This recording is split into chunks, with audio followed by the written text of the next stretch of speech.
ॐ भूर्भुवः स्वः तत्सवितुर्वरेण्यं भर्गो देवस्य धीमहि धियो यो नः प्रचोदयात् ॐ शान्ति शान्ति शान्तिः. Namaste, my dear friends. This is the second video about Vasanas.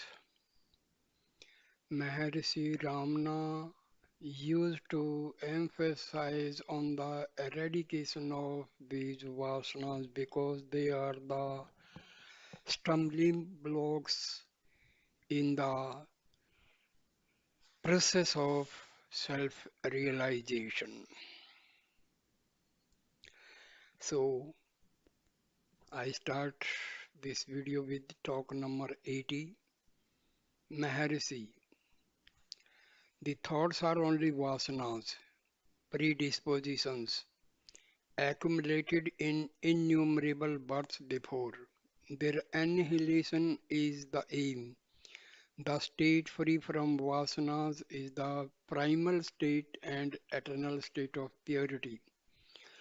The devotee puts the question, it is not clear yet. Maharishi, everyone is aware of the eternal self. He sees so many dying but still believes himself eternal because it is the truth. Unwillingly, the natural truth asserts itself. The man is deluded by the intermingling of the conscious self with the insentient body. This delusion must end. Devotee, how will it end? Maharishi replies, that which is born must end. The delusion is only concomitant with the ego. It rises up and sinks. But the reality never rises nor sinks. It remains eternal. The master who has realized says so. The disciple hears, thinks over the words and realizes the self. There are two ways of putting it. The ever-present self needs no efforts to be realized. A realization is already there. Illusion alone is to be removed. Some say the word from the mouth of the master removes it instantaneously. Others say that meditation, etc., are necessary for realization. Both are right, only the standpoints differ. Devotee, is dhyana, meditation necessary? Maharshi replies, the Upanishads say that even the earth is in eternal dhyana. Devotee, how does karma, action, work, deeds help it? Will it not add to the already heavy load to be removed? Maharishi, karma done unselfishly purifies the mind and helps to fix it in meditation. Devotee, what if one meditates incessantly without karma? Maharishi, try and see. The vasanas will not let you do it. Dhyana comes only step by step. With the gradual weakening of the vasanas by the grace of the Master. Talk 108. Devotee. The individuals after going to deep sleep wake up individuals as formerly. How is it? Maharishi. Just as the rivers discharged into the ocean lose their individuality, still the waters evaporate and return as rain on the hills and through rivers to the ocean, so also the individuals going to sleep lose their individualities and yet return as individuals according to their previous vasanas unawares. Thus, even in death, such existence is not lost. Talk 141. Maharishi.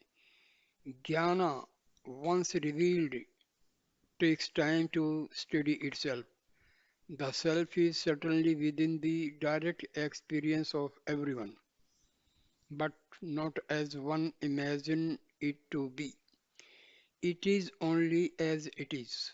This experience is samadhi, just as fire remains without scorching against incantations or other devices, but scorches otherwise.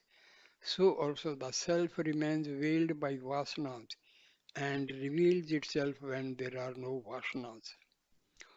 Owing to the fluctuation of the vasanas, jnana takes time to steady itself. Unsteady jnana is not enough to check rebirth. Jnana cannot remain unshaken side by side with vasanas. True that in the proximity of a great master, the vasanas will cease to be active. The mind becomes still and samadhi results. Similar to fire not scorching because of other devices. Thus, the disciple gains true knowledge and right experience in the presence of the master.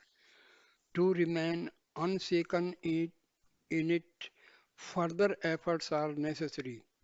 He will know it to be his real being and thus be liberated even while alive.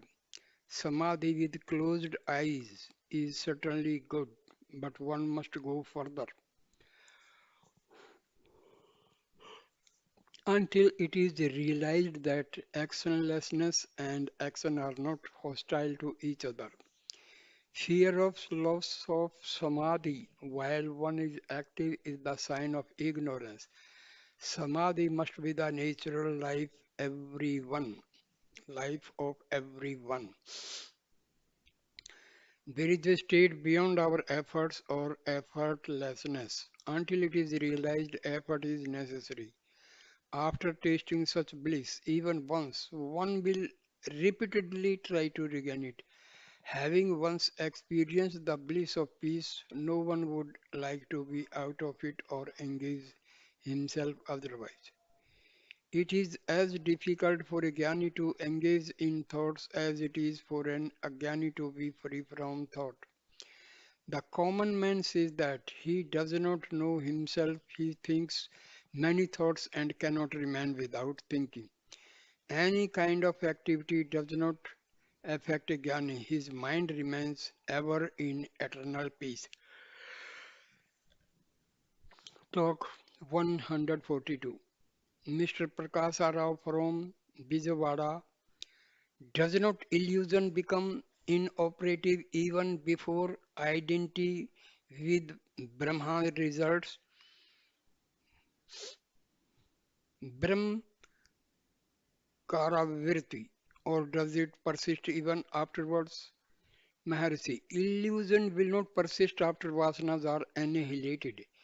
In the interval between the knowledge of the identity and annihilation of vasanas, there will be illusion.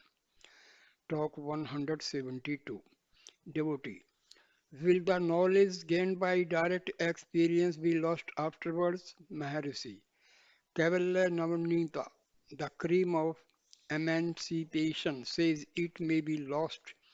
Experience gained without rooting out all five vasanas cannot. All the vasanas cannot remain steady. Efforts must be made to eradicate the vasanas, otherwise rebirth after death takes place. Some say direct experience results from hearing from one's master. Others say it is from reflection, yet others say from one-pointedness and also from samadhi. Though they look different on the surface, ultimately they mean the same. Knowledge can remain unshaken only after all the vasanas are rooted out. Talk number 173. Devotee. Lord, how can the grip of the ego be slackened? Maharshi. By not adding new vasanas to it. Devotee. Any amount of japa has not slackened the grip. Mercy, how so? It will duly slacken and vanish. Talk 230. A visitor. Can one realize the truth by learning the scriptures and study of books? Mercy, no. So long as predispositions remain latent in the mind, realization cannot be achieved. Shastra learning is itself a vasana. Realization is only in samadhi. Talk 289. Devotee. Having heard this truth, why does not one remain content? Mercy. Because sanskaras have not been destroyed. Unless the sanskaras cease to exist, there will always be doubt and confusion. Sandeha, Viprita. All efforts are directed to destroying doubt and confusion. To do so, their roots must be cut. Their roots are the sanskaras. These are rendered ineffective by practice as prescribed by the Guru. The Guru leaves it to the seeker to do this much so that he might himself find out that there is no ignorance. This truth mentioned is in the stage of the hearing of the truth, sarvana, that is not drid, firm. For making it unshaken, one has to practice reflection, manana, and one-pointedness, nididhyasana. These two processes course the seeds of vasana so that they are rendered ineffective.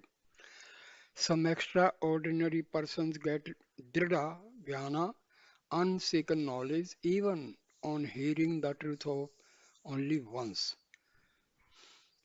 because they are Karthopashka, advanced seekers, whereas the Akarthopaksha, raw seekers, take longer to gain Dridhyana, unshaken knowledge. People ask, how did ignorance, avidya, arise at all? We have to say to them, ignorance never arose, it has no real being. That which is only vidya, knowledge, devotee. Why then do I not realize it, Maharshi? Because of the sanskaras. However, find out who does not realize and what he does not realize. Then it will be clear that there is no avidya. Talk number 317. Devotee. It is still theoretical to me. How shall I get the trance, the natural state, Maharshi? Trance is only temporary in its effects. There is happiness so long as it lasts. After rising from it, the old vasanas return. Unless the vasanas are destroyed in Sahaja Samadhi, effortless Samadhi, there is no good of trance, devotee. But trance must precede Sahaja Samadhi. Maharshi, trance is the natural state, although there are activities and phenomena, yet they do not affect the trance. If they are realized to be not apart from the self is realized. Where is the use of trance unless it brings about enduring peace of mind? Know that even now you are in trance, whatever happens, that's all. Devotee, can there be self realization before the vasanas are entirely destroyed? Maharshi, there are two kinds of vasanas. Bandha hetuh, causing bondage for the ignorant, and two, bhoga hetuh, giving enjoyment for the wise. The latter do not obstruct realization. Devotee, are the self-realized persons reborn? For example, Vamdeva, Jadbharta, etc. Maharshi, the realized ones cannot be reborn. Rebirth is due to vasanas which are binding, but they are destroyed in the state of self-realization. Devotee, are we to take it that they had gone to the stage of Kevala Nirvikalpa but not to Sahaja Nirvikalpa? Maharshi, yes. Devotee, if Only vasanas for enjoyment do not obstruct the state of realization, and if one can look upon the events of the world without his stage of bliss being disturbed, it means that attachment alone is bondage. Am I right? Maharishi. Yes, quite. Attachment is bondage. Attachment disappears with the elimination of the ego. Devotee. Realization is said to be helped by Guru's grace. Maharishi. Guru is none other than the Self. Talk 320. In the course of an informal conversation, Sri Bhagavan pointed out that self-realization is possible only for the fit. The vasanas must be eliminated before jnana dawns. One must be like Janaka for jnana to dawn. One must be ready to sacrifice everything for the truth. Complete renunciation is the index of fitness. Talk 326. Here is another illustration. Suppose a cow plays a rogue and strays into the neighbor's field to graze. She is not easily weaned from her stealthy habit. Think how she can be kept in the stall. If forcibly tethered in the stall, she simply bids her time to play the rogue. If she is tempted with fine grass in the stall, she takes one mouthful on the first day and again waits for the opportunity to run away. The next day she takes two mouthfuls, so she takes more and more on each succeeding day, until finally she is weaned from her wicked tendencies. When entirely free from bad habits, she might be safely left free and she would not stray into neighbor's pasture land. Even when beaten in the stall, she does not afterward leave the place.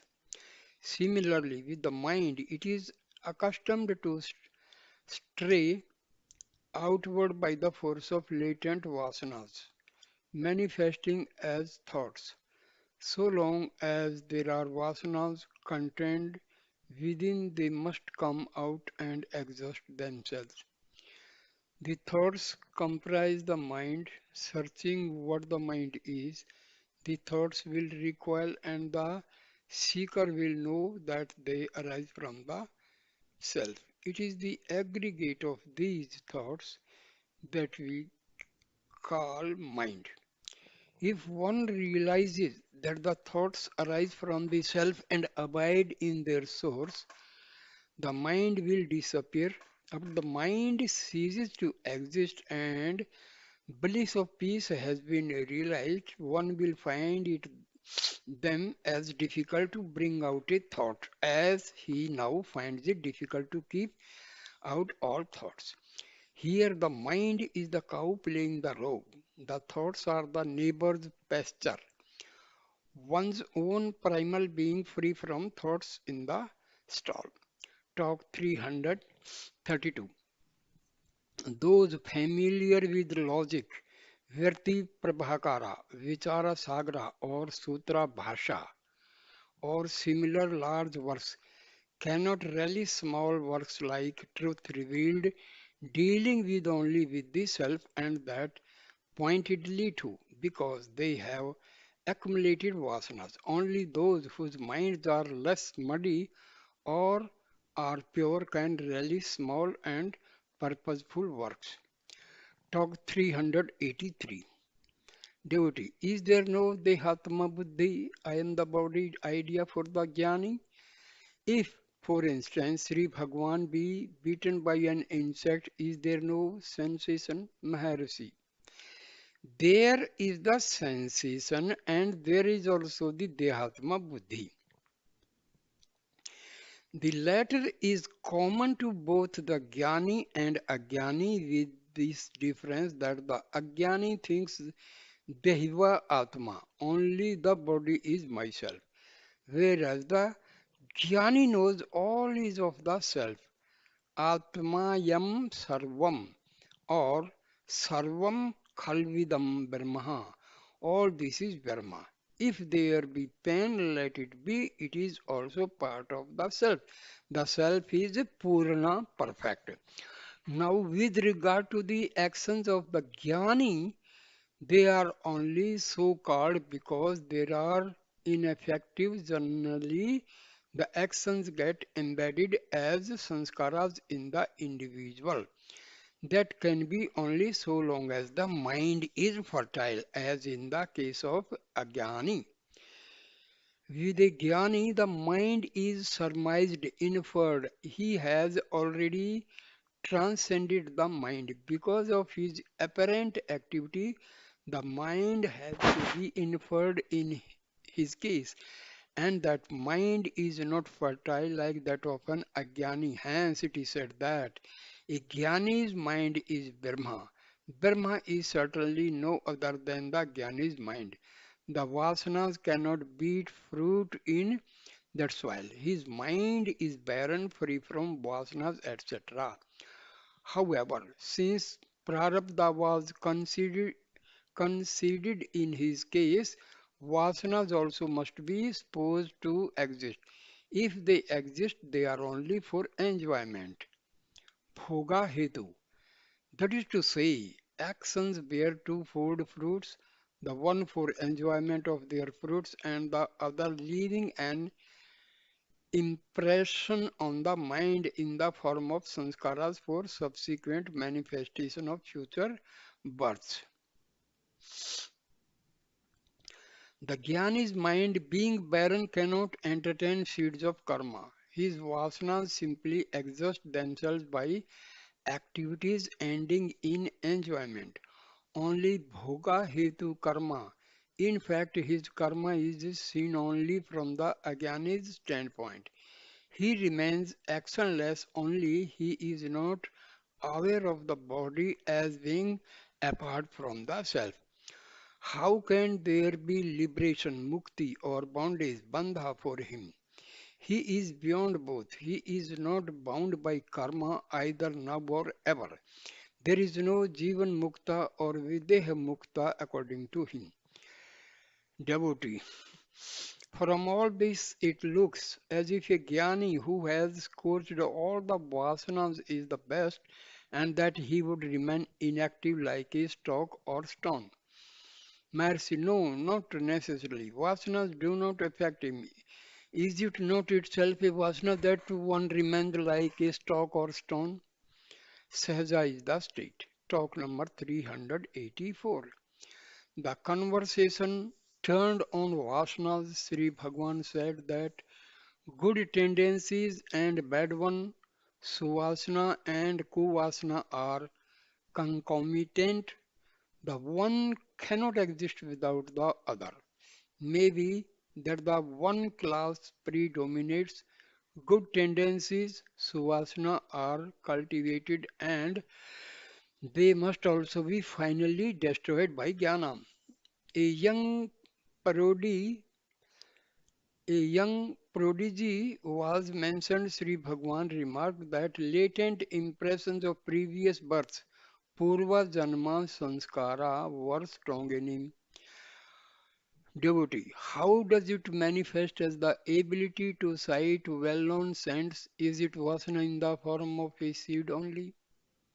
Maharishi, yes. Predisposition, sanskara, is acquired knowledge and kept in stock. It manifests under favorable circumstances. One with strong sanskara understands the thing when presented to him much quicker than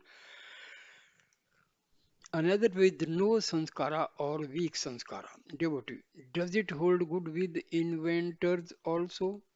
Mercy, there is nothing new under the sun. What we call invention or discoveries are merely rediscoveries by competent men with strong sanskaras in the directions under consideration.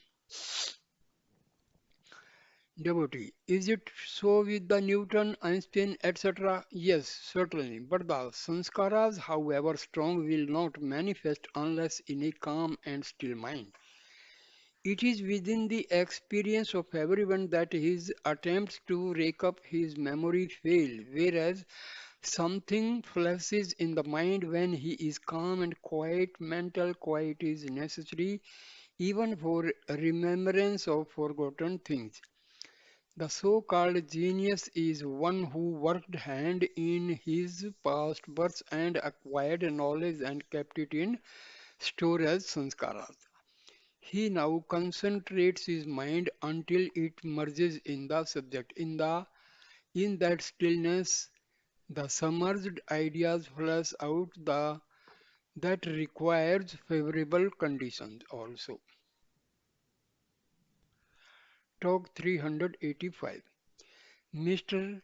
Vankatarao, an Andhra gentleman in the course of conversation with Sri Bhagwan was told, until you gain jnana, you cannot understand the state of a jnani. There is no use asking about the work of Ishvara and the rest. Some ask why Shiva went naked in Daruka forest and spoiled the chastity of the rishis' wives. The Puranas which record this incident have also said that Shiva had previously saved the Devas and the universe by consuming the poison hala hala at the time of churning of ocean of milk. He who could save the world from the deadly poison and lead the sages to emancipation had also wandered nude among us, their women. Their actions are incomprehensible to ordinary intellect. One must be jnani to understand a jnani or Isvara. Devotee, should we not learn the jnani's ways and imitate them? Mercy. It is no use. Vasanas are of four kinds. Number one, pure, Shuddha. Number two, impure, Malina. Number three, mixed, Madhya. Number four, good. According as the Jnanis are the supreme, Virishta, the best, Varya, better, Vara, and good with. Their fruits are reaped in three ways. Number one, of our own will, Svecha. Number two, by others' will, Paricha. And number three, involuntarily, Anicca. These have been Gyanis like Gautama, Vyasa, Sukha, and Janaka. Devotee, was Vyasa also a Gyani? Mercy? Yes, certainly.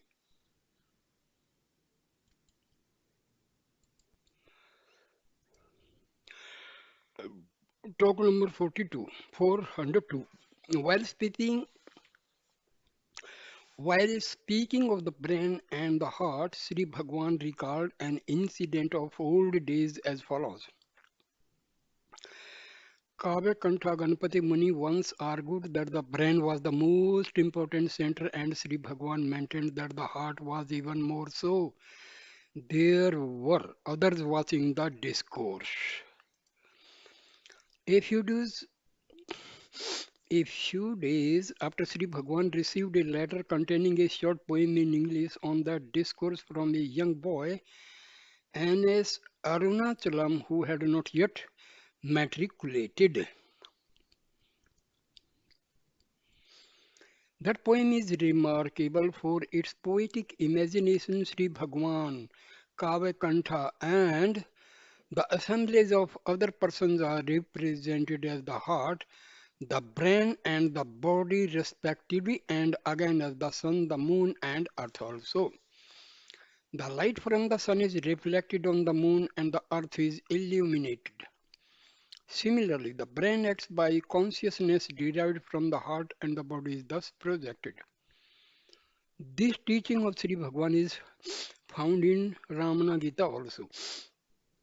The heart is the most important center from which vitality and light radiate to the brain, thus enabling it to function. The vasanas are enclosed in the heart in their subtlest form, later flowing to the brain, which reflects them highly magnified, corresponding to a cinema show at every stage. That is how the world is said to be nothing more than a cinema show.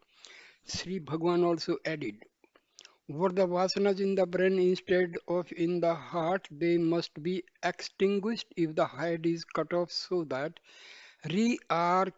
reincarnations will be at an end, but it is not so. The self obviously safeguards the vasanas in its closest proximity, that is, within itself in the heart. Just as a miser keeps his most valued possessions, treasure, with himself and never out of contact. Hence, the place where the vasanas are is the self, that is the heart, and not the brain, which is only the theatre for the play of vasanas from the greenhouse of the heart. Talk number 431. A Telugu gentleman stood up and asked, the mind is said to be pure when all its vasanas are wiped out.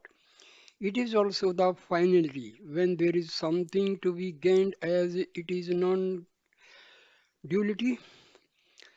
Maharshi, let the mind be first made pure. If the same question arises thereafter, the answer may be then be sought.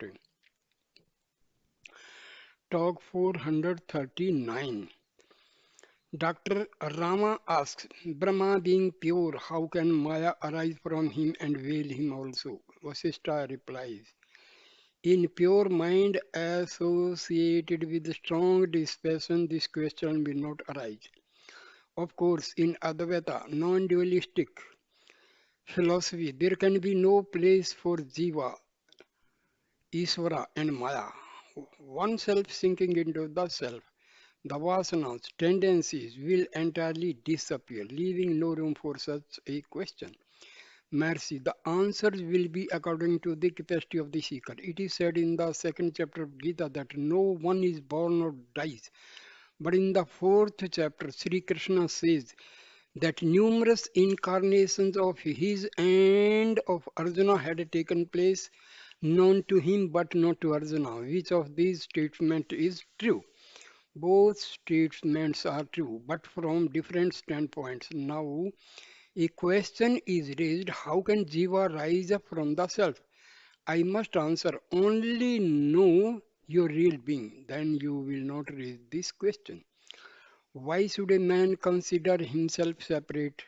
How was he before being born, or how will be after death? Why waste time in such discussions? What was your form in deep sleep? Why do you consider yourself as an individual?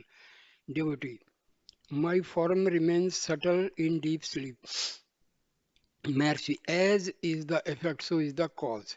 As is the tree, so is its seed. The whole tree is contained in the seed, which later manifests as the tree. The expanded tree must have a substratum which we call Maya. As a matter of truth, there is neither seed nor tree. There is only being. Devotee. Vasanaksaya, total end of all predispositions. Manonasa, annihilation of mind. Atma Sakshatkara, realization of the self. They seem to be interdependent. Mercy, the different expressions have only one meaning. They differ according to the individual's stage of progress. Dispassion, realization all mean the same thing. Also, they say practice and dispassion. Why practice?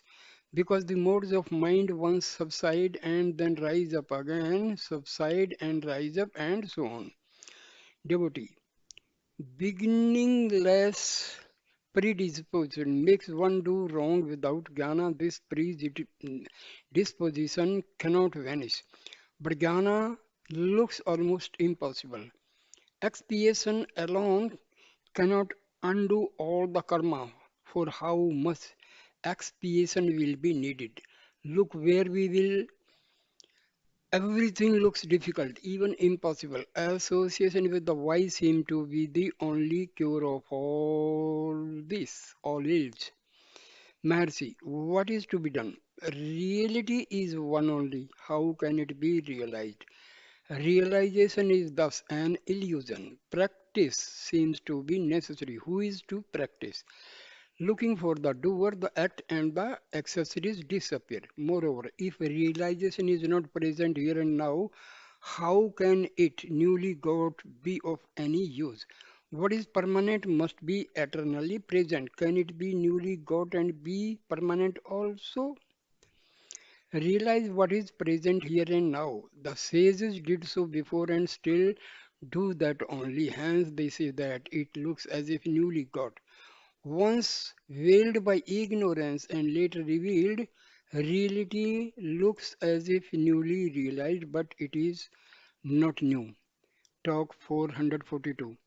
While explaining a stanza of his own, Sri Bhagavan observed, the sun illumines the universe, whereas the sun of Arunachala is so dazzling that the universe is obscured and an unbroken brilliance remains. But it is not realized in the present state and can be realized only if the lotus of the heart blossoms. The ordinary lotus blossoms in the light of the visible sun, whereas the subtle heart blossoms only before the sun of suns. May Arunachala make my heart blossom so that his unbroken brilliance may shine all alone. Further on, Sri Bhagavan continued, the mirror reflects objects, yet they are not real because they cannot remain apart from the mirror. Similarly, the world is said to be a reflection in the mind as it does not remain in the absence of mind. The question arises if the universe is as a reflection, there must be a real object known as the universe in order that it might be reflected in the mind. This amounts to an admission of the existence of an object universe.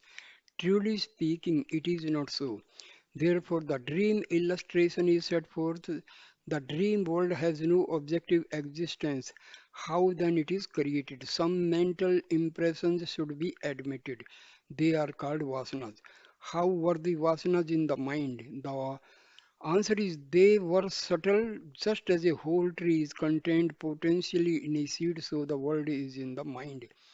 Then it is asked, a seed is the product of the tree which must have existed once in order that it may be reproduced. So the world also must have been there sometime. The answer is no. There must have been several incarnations to gather the impressions which are re-manifested in the present form. I must have existed before as I do now. The straight way to find an answer will be to see if the world is there, admitting to the existence of the world. I must admit a seer who is no other than myself. Let me find myself so that I may know the relation between the world and the seer. When I seek the self and abide as the self, there is no world to be seen. What is the reality then? The seer only and certainly not the world. Such being the truth, the man continues to argue on the basis of the reality of the world. Whoever asked him to accept a belief for the world. Yoga Vasishtha clearly defines liberation as the abandonment of the false and remaining as being. Talk number 449. From a story being related by Sri Bhagwan, the bodily functions may be forcibly controlled and the mind may be reveling in righteous thoughts. One cannot control one's vasanas as easily as the physical frame. Talk 491. Devotee. Is it not individuality anadi without beginning? Maharshi, investigate and see if there is any individuality at all. Ask this question after solving this problem. Namalwar says, in ignorance I took the ego to be myself. However, with right knowledge, the ego is nowhere and only you remain as the self.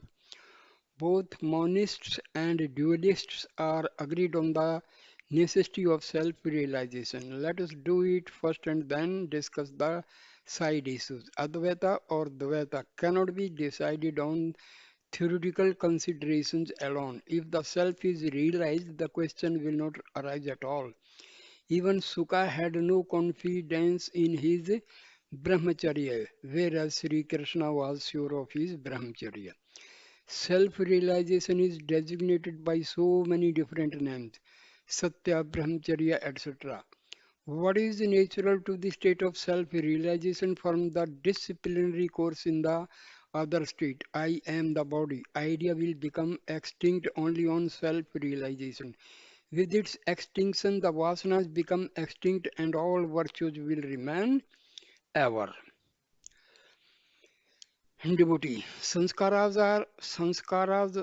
are said to persist even in a jnani, Maharshi. Yes, they are bhoga hetuh, leading to enjoyment only and not bandhu hetuh.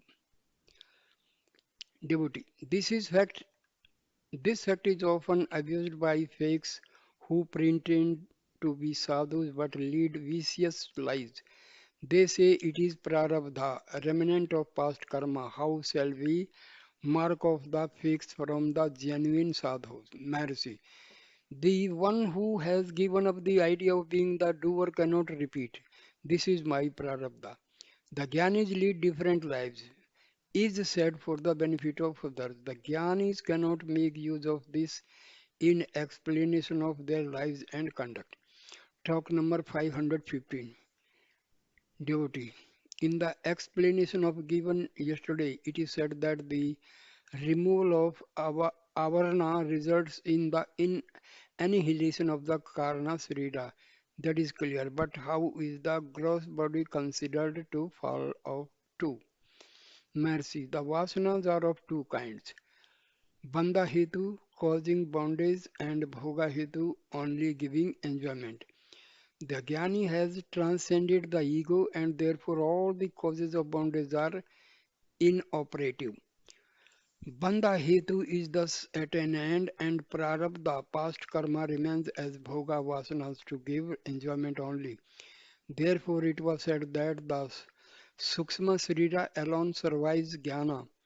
Kavalya says that Sanchita karma, stored karma, is at an end simultaneously with the rise of jnana. That agami karma now collecting is no longer operative owing to the absence of the sense of bondage and that prarabdha will be exhausted by enjoyment bhoga only. Thus the last one will end in course of time and then the gross body also falls away with it. Sarira Traya, the three bodies, and Karma Traya, the three karmas are mere phrases meant for the delectation of debates. A jnani is not affected by any of them. An aspirant is instructed to find who he is. If he does so, he will take no interest in discussing such matters as the above. Find the self and rest in peace. Talk 562. There is a statement in the book, Vichara Sangraha, that though a person realizes the self once, he cannot for that simple reason alone become a mukta. He continues to remain a victim of vasanas, latencies. Sri Bhagavan was asked whether the realization referred to was the same as the jnanis and if so, why there should be a difference in their effects. Mercy, the experience is the same. Every person experiences the self consciously or unconsciously. The Ajnani's experience is clouded by his latencies, whereas the Jnani is not so. The Jnani's experience of the self is therefore distinct and permanent. A, a practitioner may be long practice. A practitioner may, by long practice, gain a glimpse of the reality. The experience may be vivid for the time being, and yet he will be distracted by the old vasanas, and so his experience will not avail him. Such a man must continue his manana and nididhyasana so that all the obstacles may be destroyed. He will then be able to remain permanently in the real state. Talk number 569. A mirror, as we know it, is an insentient object which reflects light. What corresponds to a mirror is an individual.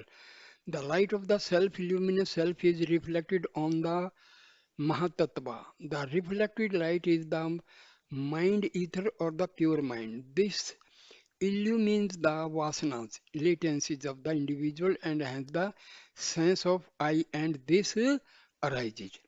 Talk number 586. Devotee, is there any particular upasana method meditation which is more efficacious than others? Or Maharshi, all upasanas are equally efficacious, but each one takes easily to one kind of upasana which suit his previous vasanas. Talk number 616 is the Jivanadi an entity or a figment of the imagination? Maharshi, the yogis say that there is a nadi called the Jivanadi, Atmanadi or Paranadi.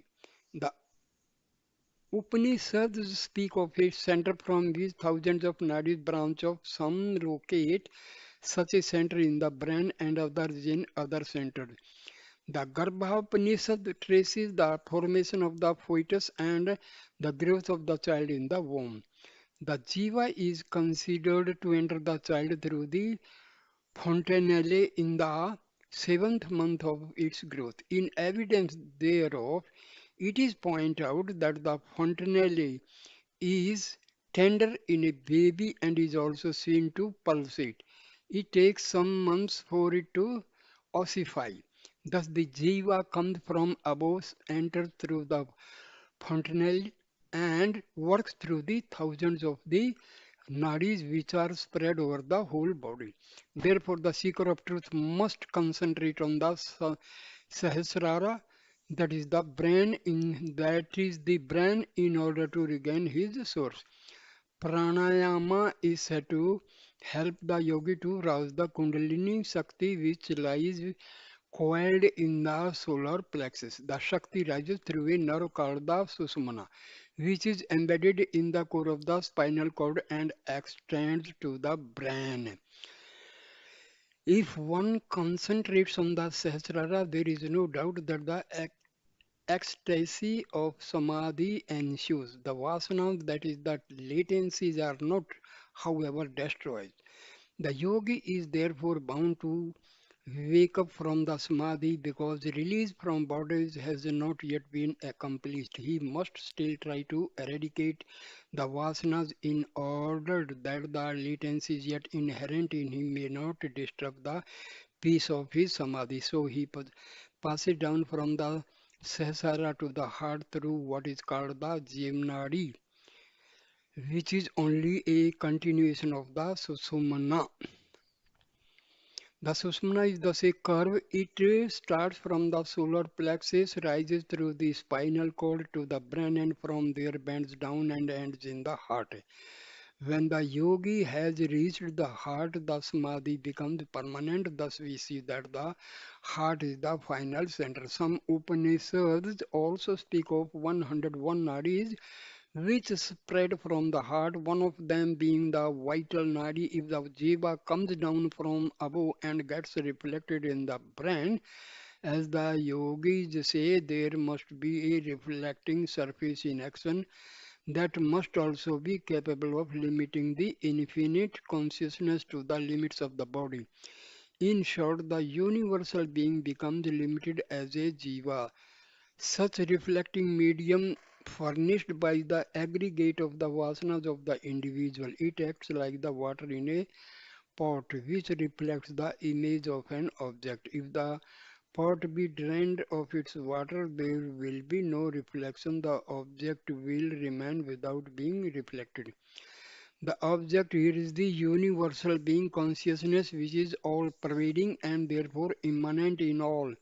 It need not be cognized by reflection alone. It is self-resplendent. Therefore, the seeker's aim must be to drain away the vasanas from the heart and let no reflection obstruct the light of eternal consciousness.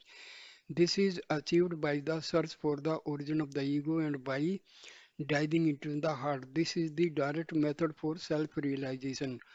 One who adopts it need not worry about nadis and brain and the susmana, the pranadi, the kundalini, pranayama or the six centers. The self does not come from anywhere else and enter the body through the crown of the head. It is as it is, ever sparkling, ever steady, unmoving, and unchanging. The changes which are noticed are not inherent in the self, which abides in the heart and is self luminous like the sun. Changes are seen in the light. The relation between the self and the body or the mind may be compared to that of a clear crystal and its background. If the crystal is placed against a red flower, it shines red. If placed against a green leaf, it shines green, and so on. The individual confines himself to the limits of the chargeful body or of the mind which derives its existence from the unchanging self.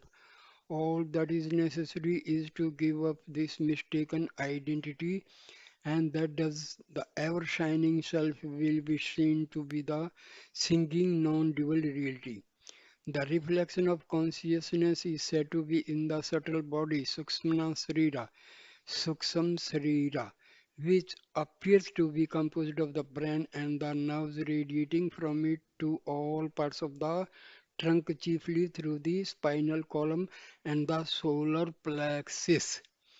When I was on the hill, Nana Kavanta Ganpati Muni once argued that the brain was the seat of the Vasanas because it consisted of innumerable cells in which the Vasanas were contained and illuminated by the light of the self, which projected from the heart. Only this set a person working or thinking.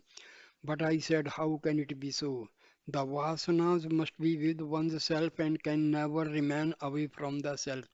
If, as you say, the vasanas be contained in the brain and the heart is the seat of the self, a person who is decapitated must be rid of his vasanas and should not be reborn. You agree that it is absurd. Now, can you say that the self is in the brain with the vasanas? If so, why should the head bend down when one falls asleep?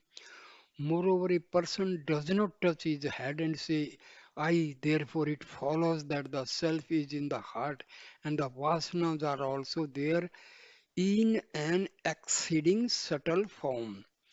When the vasanas are so projected from the heart, they are associated with the light of the self and the person is said to think.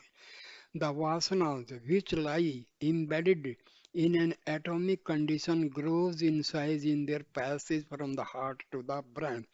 The brain is the screen on which the images of the vasanas are thrown, and it is also the place of their functional distribution.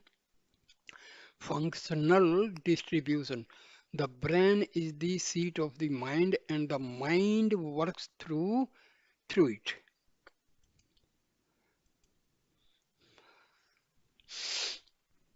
So then this is what happens when when a vasana is released and it comes into play.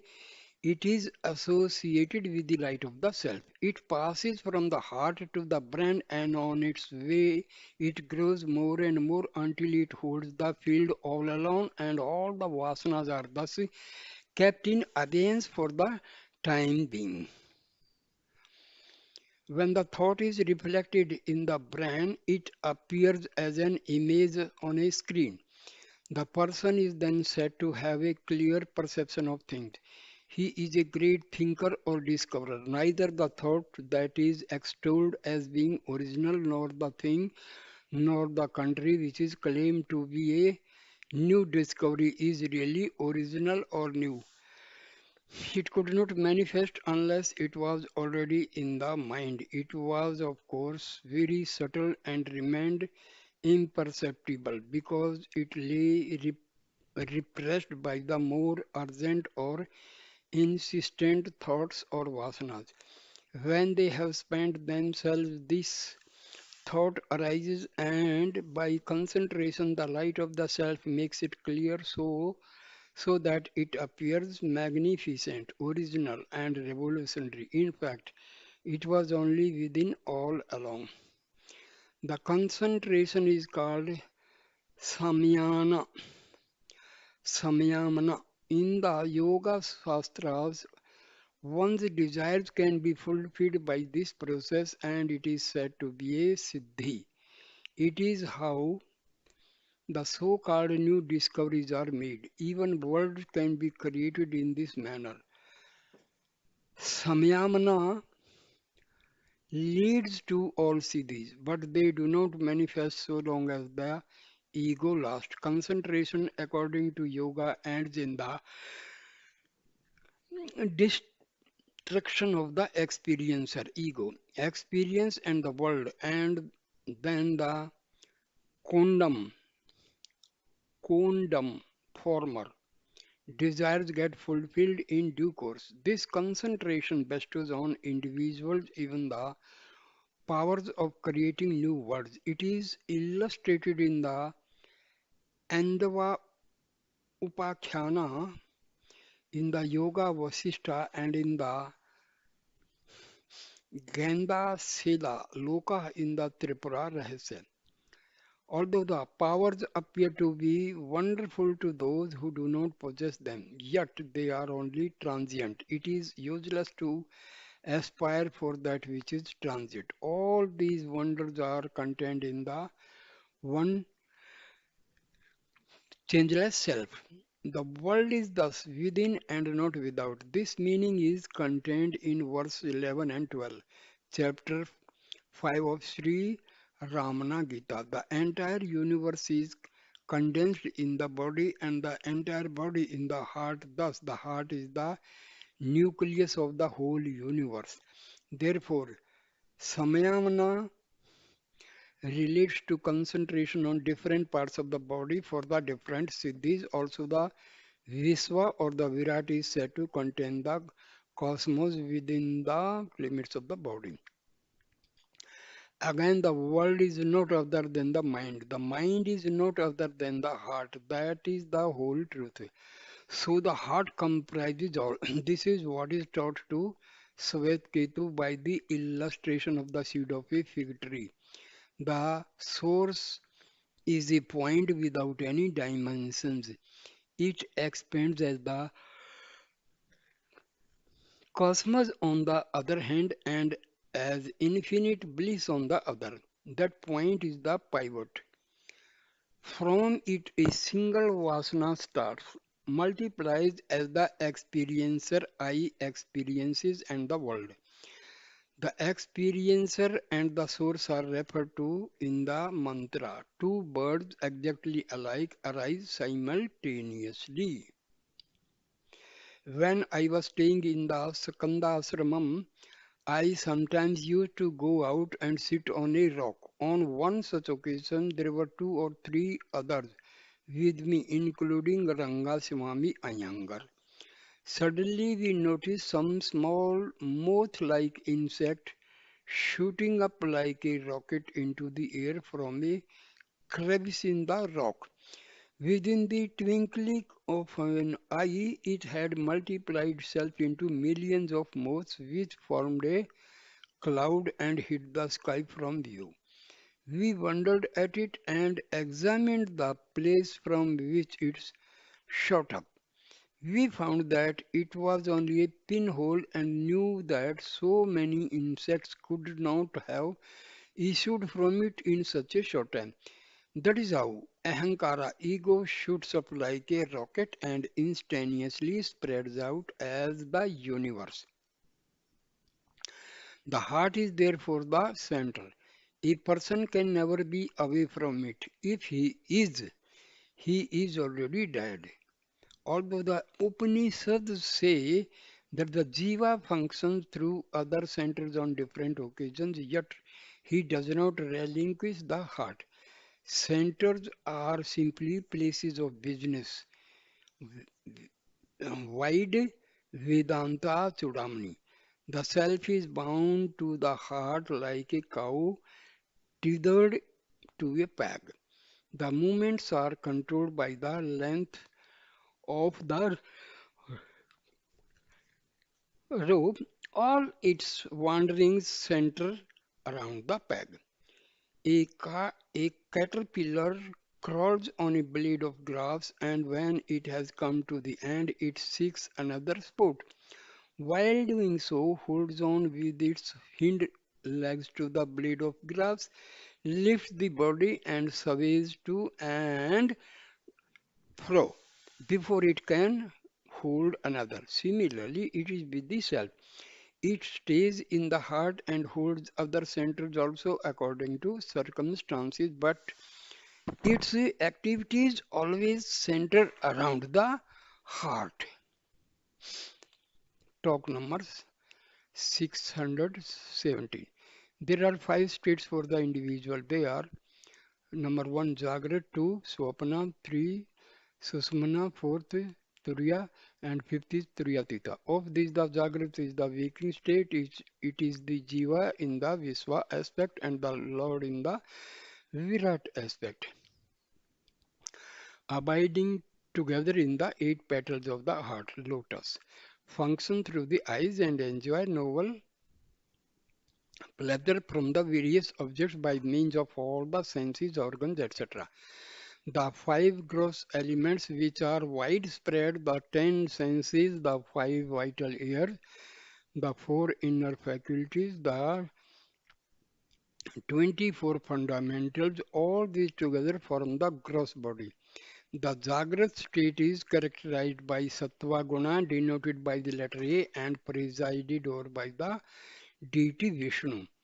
The Swapna is the dream state in which the Jiva in the Tejasa aspect and the Lord in the Hiranyagarbha aspect abiding together in the corolla of the heart lotus function in the neck and experience through the mind the results of the impressions collected in the waking state, all the principles, the five gross elements, the will and intellect, 17 in all together form the subtle body of the dream, which is characterized by the Rajoguna denoted by the letter U and presided over by the deity of Brahma, so say the wise. The Susupti is the state of deep sleep in which the Jiva in the Prajna aspect and the Lord in the Isvara aspect abiding together in the stamina of the heart. A lotus experience the bliss of the Supreme by means of the subtle avidya.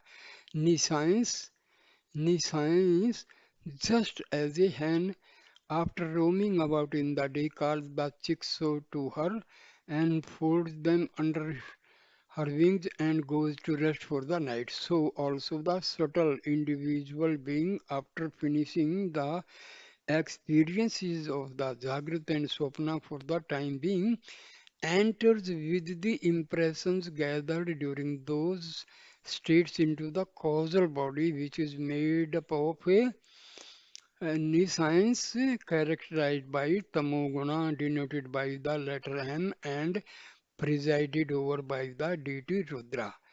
Deep sleep is nothing but the experience of pure being. The three states go by different names such as the three regions, the three forts, the three deities, etc. The being always abides in the heart as stated above. If in the Jagrat state the heart is not relinquished, the mental activities are stilled and Brahma alone is contemplated. The state is called the Turiya. Again, when the individual being merges in the Supreme, it is called the Turiyatita. The vegetable kingdom is always in Susupti. The animals have both Swapna and Susupti. The gods, celestials are always in Jagrat. Man has all the three states, but the clear-sighted yogi abides only in the Turiya and the highest yogi remains in the Turiyatita alone. The three states alternate involuntarily for the average man. The last two, Turiya and Turiyatita, are however the result of practice and form clear aids to liberation of the other three states, Jagrat, Swapna and Susupti. Each one is exclusive of the other two and limited by the conditions of time and space. They are therefore unreal.